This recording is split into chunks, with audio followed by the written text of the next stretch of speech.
Welcome to Our Girl Relationships. We talk about the problems people face in their day to day lives. Let's start with the video. My little sister Cassie has always been that one kid who used to always be sick during her childhood. She was also the youngest. Our age gap wasn't huge. We just have a 4 year age difference, but it's still there. Well, like I mentioned, Cassie used to fall sick a lot. So much so that at one point my parents really thought that she wouldn't be with us for a long time. So they started spoiling her. She became their priority, and although that was understandable to me, they made her their priority at the expense of me. Coming from a lower middle class family, my family obviously could not afford to spoil both my sister and I. So they took away what little they gave me to begin with and gave it all to my sister. This also included their time, love, and attention. I was so excluded that the only time the two of them ever even looked at me was when they needed someone to look after Cassie. Well, I turned a blind eye to all of this. I tried so hard to convince myself that there was nothing wrong with all this. This was normal in the households with children who were sick, and I sort of made it my mentality until a couple of days ago when I reached my breaking point. You see, Cassie's health improved when she grew older, and by the time she had gotten into high school, it was like she had become like all the normal kids with a normal, healthy lifestyle. To my parents' credit, they started to treat her normally here onwards. I mean, at least they tried, but failed miserably because it had become too late to undo years worth of parenting her with basically no boundaries. They had created one of the most entitled children I have ever come across. So, my sister's spoiled, entitled behavior became a problem to both my parents and I. As an adult in college, earning some of my own money, I basically had to enable this behavior too. I know this is probably when I should have cut contact, but the 18-year-old me, who was burnt out from college, work, and life in general, had no energy to fight. So I just gave in. Years passed this way, and currently Cassie is 24 years old and is a mother of two kids. Both have different fathers who aren't interested in being a part of the kids' lives. Cassie dropped out of college in her second year because it was hard juggling to be a parent and a student. Well, this made no sense because my nephew was living with my parents at that time, but, anyways. Hell, even her tuition fees were paid by my parents and I. So Cassie has no job at 24, is dating a deadbeat, and has been living with my parents until now. I said until now because recently Cassie was made to move in with me because a fight broke out between her and my parents. My parents called her out on her entitled behavior. Very early, I know. And apparently, this hurt her ego and her integrity. So she packed up her things and moved into her boyfriend's mom's place along with her two children. The boyfriend's mom dealt with them for 2 weeks before realizing how utterly jobless and ill mannered these two were.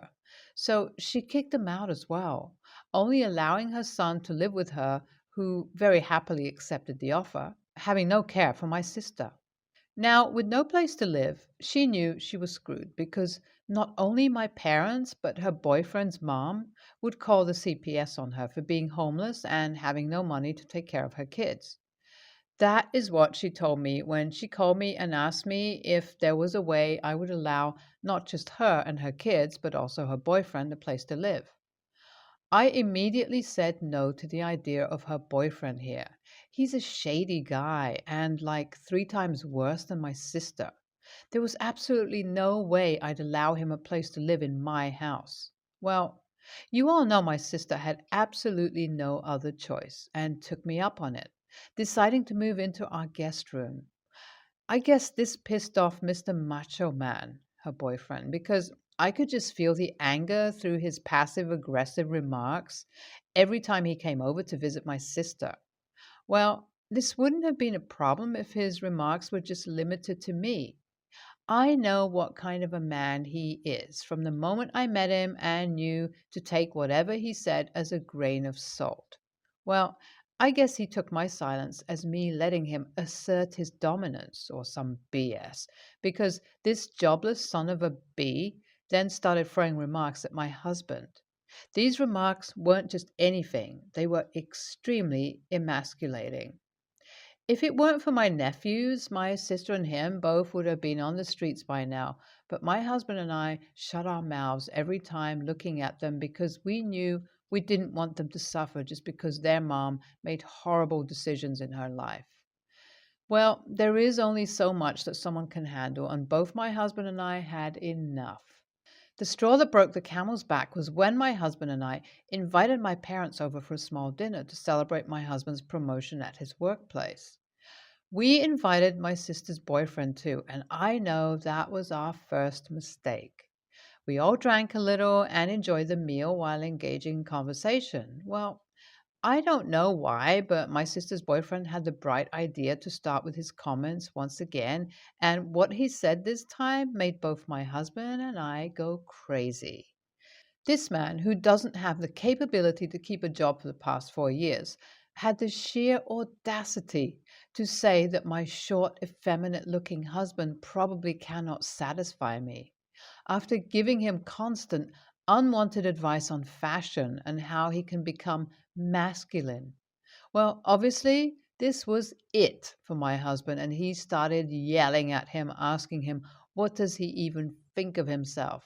The two of them start to have a little back and forth, and seeing my very non confrontational husband get so angry for the first time made me realize that a boundary had been crossed. So I simply look at my sister, who seemed unbothered by this entire exchange, and also at my parents, who just looked disappointed.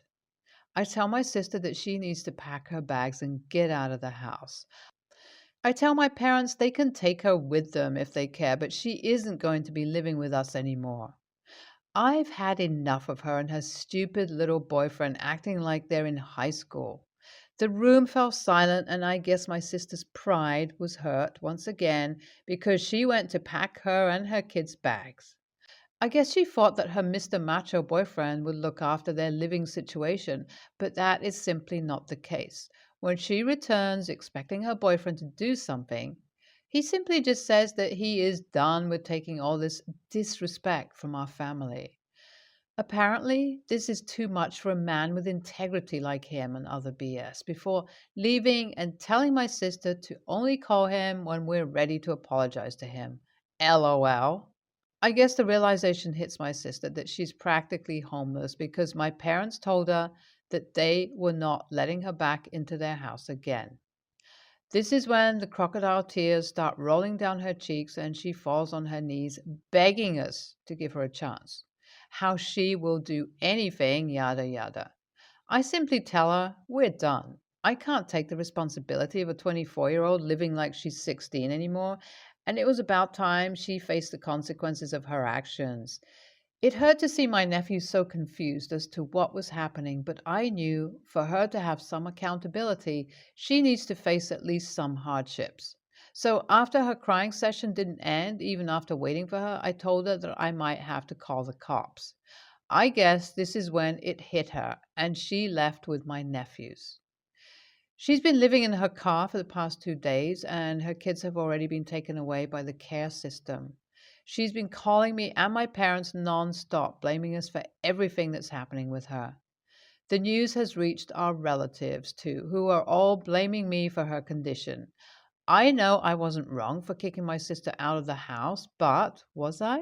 I'm starting to have conflicting feelings about the situation. I know for a fact that I will be contacting the CPS if my sister doesn't get her act together to see what options we have for my nephews.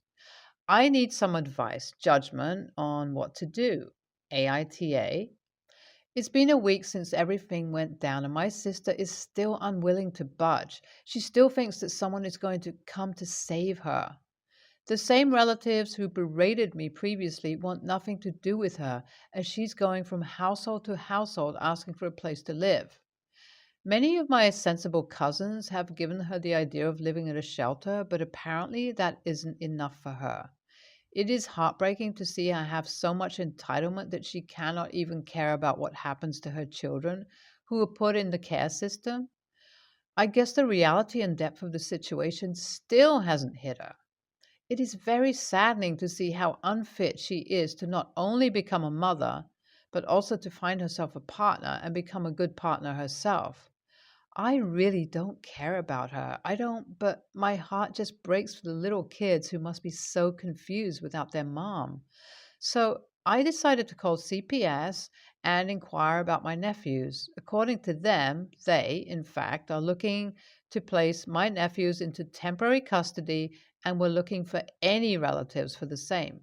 So, when I talked to them, I was informed that I would be able to take them home once the court holds a shelter care hearing. I'm currently waiting on that news right now. We'll update you all once that happens.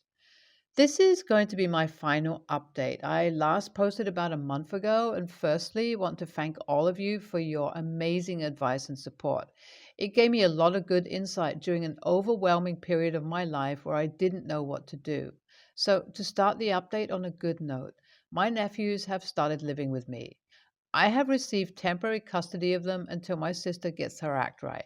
We have also reached out to my nephew's biological dad. It was surprising to see them so happy to hear from us. It was like the picture my sister painted of them was proven completely wrong, and they've turned out to be so different. Apparently, when they told my sister that they wanted nothing to do with their sons, they meant that they either wanted full custody or for my sister to get her act together. Hell, one of them liked her so much that he was willing to even pay for her therapy just so that she could get her act together. Needless to say, she had declined the offer. I know that they should have still fought for the custody of our nephews, but the thing was that my sister had only told them that they were the fathers once it had been about a year of my nephews being born. This meant that the chances of them gaining sole custody became very slim, since they weren't present in their lives for a while now. Well, I think it's better late than never. So we've started visitation for them. The guys visit us every weekend, and honestly, so far all seems great. Not only my nephews feel happy to see them, but my fathers get along well with each other as well.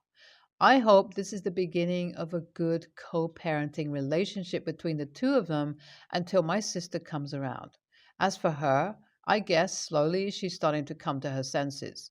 She took up my cousin on the shelter offer after running out of all her money, and she's been doing art commissions through there to make some money of her own. She's also started asking about my nephews, and I guess it is a good sign, but obviously I'm taking it as a grain of salt because this all could just be an act. Overall, I count this as a good update. As far as my nephews, they're well, all is well, and they sure seem to be while having fun with my husband and their dads. NTA, but this is the result of your parents enabling. This action should have been taken long back when your sister had no kids of her own. Unfortunately, the kids now have to be a part of this mess when they did nothing wrong. For that, I would suggest trying for temporary custody. NTA, not your circus, not your monkeys. You have done so much all these years with nothing in return, and this is how your sister decides to pay you back. If I were in your place, I'd ask the relatives who are siding with her to take her in. Let's see where their empathy goes then. I'm a 26-year-old female and I have a younger sister, Maya, 14, female. Me and Maya have different fathers. Mine died before she was even born. He died in April 2006. She was born in October 2007. But hers was a real piece of work. He was a deadbeat, ended up in jail, never had any child support contract, and my mother cut him off completely when Maya was only 2. The issue. Ever since then, my mother has been telling Maya that my dad is her dad too, that he died before she was born. Obviously, the math doesn't add up, but I don't think Maya has ever thought about it. When I was young, I didn't say anything because I was scared. And then when Maya was older, I didn't say anything because I didn't want to add to the confusion. Last week, I was visiting them both, and my mother brought up my father and how he would be so happy to see his two girls doing so well. We were originally talking about my new job in Maya's school. When Maya went up to her room, I told my mother that she needed to tell Maya the truth, that it wasn't fair to either of us for her to keep this secret, and she was borderline disrespecting my father. We almost argued, but it stopped suddenly and she agreed. On Sunday, I asked her again if she had told Maya, which she replied, I really don't think this is a big deal, and she can find out when she's older. I think Maya is old enough to deserve to know this and be able to handle the truth. I don't want to be associated with keeping this lie when the truth eventually comes out. So, yesterday I picked Maya up from school and took her out to get food, where I eventually told her everything, bar some of the really bad things her father did. I tried to be as positive as I could with her, telling her that this didn't change anything and she still meant just as much to me. I stayed with her until my mother called, telling me to bring her home. My mother texted me last night saying I was a selfish bitch for telling Maya, and now Maya wasn't talking to her. That I was so negative that I couldn't even let my sister have one thing, a false assumption of a good father, I guess. And that she, my mother, wanted nothing to do with me after this horrible thing I had done. I don't know. I want third party opinions because I feel like a real POS AITA. NTA, this is never going to be an easy thing to tell your sister, but the older she gets without knowing, the more betrayed she's going to feel. Now that you've said something, the healing can begin. NTA, you are right. Maya is old enough to know the truth. As long as you told her as lovingly as you could and affirmed that she is still loved by her family, yes, you did the right thing. Yes, this was probably a lot for Maya to take in and process, but she will eventually overcome it. Your mother lied to Maya about her father, which was wrong and was never going to tell her. My sister is 30 and hasn't been able to conceive for a while. She tried her hardest to have a baby, but never could. Her doctor told her that she was infertile and couldn't have kids. She was devastated, and I tried my best to comfort her, but she was inconsolable. One Friday evening, she video called me and showed me her positive pregnancy test. I was over the moon. I drove to her house and gave her a big hug and bought her a gift. She asked if she could have some of my son's old clothes. I bought a lot of gender neutral clothes. I agreed and stuffed a bag full of old baby clothes. I gave her bottles, formula, shoes, socks, and coats for her baby, and she was very grateful. After 6 months, I started to notice her bump wasn't growing. I asked her about it, and she got very offended, saying that her baby was just small. I found it strange that a 6-month-old baby hasn't grown at all, but I brushed it off.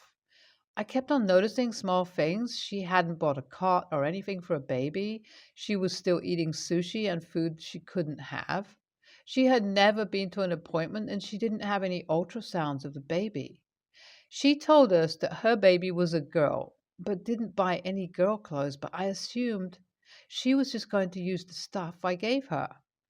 When 8 months came around, I sat my sister down on my couch and asked her, Are you actually pregnant?